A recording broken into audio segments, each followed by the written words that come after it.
Olá, tudo bem? Olha, hoje a gente vai começar conectando duas coisas que, à primeira vista, não parecem ter muita relação, sabe? Uhum. A imagem que a gente tem do Natal e a realidade bem dura da atividade missionária. É uma conexão inusitada. Totalmente. E a gente tem um material aqui que propõe uma ideia bem radical. Que o Natal não é só uma celebração, mas funciona como um modelo para missões. Certo. E a base de tudo é uma frase do Evangelho de João que diz: Assim como tu me enviaste ao mundo, também eu os enviei ao mundo. Sim. Então a nossa missão aqui hoje é tentar entender como essa analogia funciona na prática, e o autor foca num ponto central e, olha, bem pesado: o perigo. É isso aí. E é bom a gente situar quem está propondo essa ideia, né? Sim, por favor. A fonte é um texto do teólogo John Piper. E o interessante é que ele não fica só na teoria. Ele vai buscar um documento histórico para dar peso ao argumento dele, Ah, legal. uma carta de um missionário católico lá do século XVI, o Francisco Xavier. Uau. Então, a nossa conversa vai ser meio que descascar essa cebola. A gente começa falando dos perigos que todo mundo imagina, os perigos físicos, Certo. para depois chegar num outro tipo de perigo que, segundo o autor, é o que realmente importa, é o que decide o jogo. Ok, então vamos desdobrar isso. Vamos começar por essa parte mais óbvia, os paralelos que o autor traça. Uhum. Ele cria uma lista bem direta, quase um espelho, entre o que Cristo teria passado e o que uma pessoa enviada em missão passaria. E, olha, não é uma imagem bonita. Não mesmo? O primeiro ponto é ser rejeitado pelo seu próprio povo. O que, se a gente for pensar, é uma ironia cruel e super comum, né? Pois é, A rejeição mais dolorosa não vem de um inimigo declarado, vem daquele grupo que você esperava que te acolhesse. O texto usa isso para dizer que a missão já começa com um tipo de exílio, mesmo sem sair de casa. exato. E a lista de dificuldades só aumenta a partir daí. O texto fala em ser alvo de conspirações, sabe? De planos para te derrubar. Sim, Fala sobre não ter um lar permanente, essa vida de peregrino, de nunca pertencer de verdade a lugar nenhum. uhum. E daí a coisa fica ainda mais física, mais visceral. Sim, ele entra no campo da violência explícita. Falsas acusações que destroem a reputação e depois a agressão física mesmo. Certo. O autor cita chicotadas, zombarias e tudo isso culminando na possibilidade bem real de morrer jovem depois de um ministério curto, de uns 3 anos. É o exemplo que o texto usa. E essa lista, do jeito que é apresentada, ela desromantiza completamente a ideia de missão, né? Não tem nada de heróico no sentido clássico. Nada? É sobre vulnerabilidade total. Ser um sem-teto, ser traído, ser agredido. A fonte faz questão de pintar o pior cenário possível antes de apresentar o argumento principal. É uma estratégia narrativa muito forte. É, Ele normaliza o sofrimento. Não o apresenta como um acidente de percurso, um se der azar, mas como parte integrante do pacote, entende? entendi. A lógica é, se o modelo é esse, a cópia vai ser parecida. A analogia do assim como eu fui, vocês serão é levada ao pé da letra, sem filtro. E é justamente por estabelecer essa base de sofrimento extremo que a virada no argumento se torna tão impactante. Pois é, porque se fosse só isso, a analogia seria um pouco óbvia, talvez. Um chamado ao sacrifício e ponto final. Exato. Mas o texto não para aí. Ele joga uma curva na gente. Depois de montar esse cenário de desolação total, o autor afirma que existe um perigo que é pior do que qualquer um desses. Uhum. E mais, um perigo do qual Jesus teria escapado. Isso muda tudo. De repente, a morte, a tortura, a rejeição, tudo isso vira coadjuvante. A pergunta que fica é: o que diabos pode ser pior do que isso tudo? E aqui está a grande sacada do texto. A redefinição do que é perigo. Certo. O autor tira o foco da ameaça externa, do que pode acontecer com seu corpo ou sua reputação, e vira a câmera para dentro. Para explicar essa ideia, ele nos apresenta essa figura histórica, Francisco Xavier. O da carta. Exato. A gente está falando de um jesuíta do século XVI, um dos grandes nomes da expansão do catolicismo na Ásia. O texto se apoia numa carta que ele escreveu ao padre Pérez de Malaca. Malaca hoje seria a Malásia, né? Isso, Malásia. Ele falava dos planos e dos riscos de uma missão que ele queria fazer na China. Imagine que uma carta dessas, naquela época, sobre ir para a China, estaria cheia de perigos bem concretos, piratas, doenças, governantes hostis. Com certeza. Mas pelo jeito não era isso que mais preocupava o Xavier, certo? Exatamente. O padre Pérez, o destinatário da carta, provavelmente esperava uma lista de precauções, de medos, né? Mas o Xavier escreve algo que quebra essa expectativa. E o que ele diz? Ele diz, e a citação é a base do argumento do Piper: o maior de todos os perigos seria perder a confiança e a convicção da misericórdia de Deus. Nossa. Ele diz que essa falha interna, seria muito mais terrível que qualquer mal físico que todos os inimigos de Deus juntos pudessem nos infligir. Espera aí, isso é uma virada de 180 graus. A gente estava falando de chicotadas e morte, e de repente o foco é um sentimento, uma dúvida interna. Exato. Como a fonte justifica que a desconfiança é mais perigosa do que uma ameaça de morte real e iminente? A lógica parece contraintuitiva. Parece mesmo, porque a gente tende a medir o perigo pelo dano físico. Mas a lógica do Xavier, que o Piper adota, é teológica. Certo. Ele argumenta o seguinte: nenhum inimigo, seja ele um demônio ou um tirano, poderia atrapalhar a missão em 1 milímetro sequer se não tivesse a permissão de Deus. Ah, entendi a premissa. Nessa visão de mundo, tudo está sob um controle soberano. Portanto, se o missionário está enfrentando o sofrimento, é porque isso faz parte do plano. O verdadeiro campo de batalha, então, não é externo. Não é a China, não são os soldados. Meio do sofrimento permitido, ele olhar para cima e pensar: será que Deus é bom mesmo? Será que ele se importa? Será que ele me abandonou? Entendi.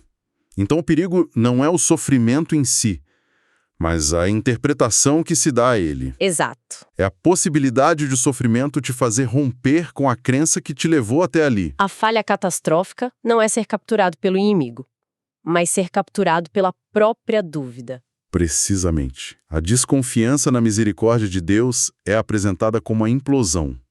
É a única coisa que pode, de fato, abortar a missão de dentro para fora, porque é uma rendição espiritual. E se essa confiança se mantém? Se essa confiança se mantém, por outro lado, o texto argumenta que o poder das ameaças externas é, de alguma forma, neutralizado. Elas continuam existindo, continuam doendo, Claro. mas perdem a capacidade de destruir o que é essencial. E o texto fala sobre o efeito prático disso, de evitar essa desconfiança. Ele usa uma imagem muito forte. Diz que, se esse perigo principal for evitado, todos os outros perigos perderão seu aguilhão. Uhum. Gosto dessa metáfora. O aguilhão é o ferrão, né? Da abelha, do escorpião. Então a ameaça ainda está ali. Ela pode até te picar, mas o veneno, o que realmente te derruba, foi removido. É isso. É exatamente essa a ideia. Não é uma promessa de que não haverá dor ou ataque. A abelha ainda vai picar, mas a picada não será fatal. Certo. O poder de destruição final é retirado da equação. E isso nos leva a uma inversão completa da lógica do medo. O sofrimento não é ignorado, mas o seu significado é totalmente reprogramado. E como ele descreve essa reprogramação? Para descrever isso, a fonte usa uma metáfora ainda mais radical. Qual seria? O texto diz: no final, Deus transforma toda a adaga em um cetro em nossa mão. Uau! A imagem da adaga virando um cetro é muito poética, mas na prática é uma ideia difícil de internalizar. Sim. A fonte dá alguma pista de como essa transformação acontece? É um processo automático, tipo um passe de mágica divino, ou é uma escolha consciente que a pessoa faz no meio do caos? Ótima pergunta. O texto não descreve um manual de instruções, mas a implicação é que não é um processo passivo. Certo. A transformação da adaga em cetro está diretamente ligada à vitória na batalha interna contra a desconfiança. Ok. A adaga é a arma que o inimigo usa contra você. A calúnia, a traição, a violência. Ela foi feita para te ferir e te matar. Quando, apesar de ser ferido por ela, você se recusa a desconfiar do propósito maior, você essencialmente arranca a arma da mão do agressor. Entendi. O que era um símbolo da sua vulnerabilidade e da sua dor passa a ser um testemunho da sua resiliência espiritual. O cetro é um símbolo de autoridade, de realeza, né? Sim. Então, o argumento é que, ao suportar o ataque sem perder a confiança, você conquista uma autoridade que não teria de outra forma. A sua maior ferida se torna sua maior credencial. Então, o próprio ato de sofrer, quando enfrentado dessa maneira, se torna a fonte do poder da pessoa. Exato. É quase como uma arte marcial espiritual em que você usa a força do ataque do oponente a seu favor. É uma ótima analogia. E para dar uma dimensão da recompensa por essa vitória, a fonte busca outra citação, agora de um teólogo do século XIX, chamado J.W. Alexander. E o que ele diz? Ele escreve: cada instante do atual labor será graciosamente recompensado com 1 milhão de eras de glória. 1 milhão de eras. É uma hipérbole, claro, mas o objetivo é criar um contraste temporal absurdo. É colocar os, digamos, 3 anos de sofrimento intenso contra uma eternidade de recompensa, fazendo com que o peso do presente pareça quase insignificante em comparação. E com isso, a analogia do Natal se fecha, imagino. O argumento volta para a figura de Cristo. Exatamente. O texto conclui a linha de raciocínio dizendo que Cristo, no modelo original, escapou do perigo número 1. Ele não cedeu à desconfiança em Deus durante seu sofrimento extremo. Ele venceu a batalha interna. Isso. Por ter vencido essa batalha interna, a consequência, segundo a narrativa bíblica, foi que Deus o exaltou sobremaneira. O modelo está completo. Certo. O envio ao mundo, que é o Natal, a jornada de perigos externos, a vitória crucial sobre o perigo interno da desconfiança e, como resultado, a exaltação final. E essa promessa é estendida, então. Pela lógica da analogia, essa promessa de transformação e exaltação é estendida a quem segue o modelo. Certo. É uma arquitetura de argumento bem amarrada.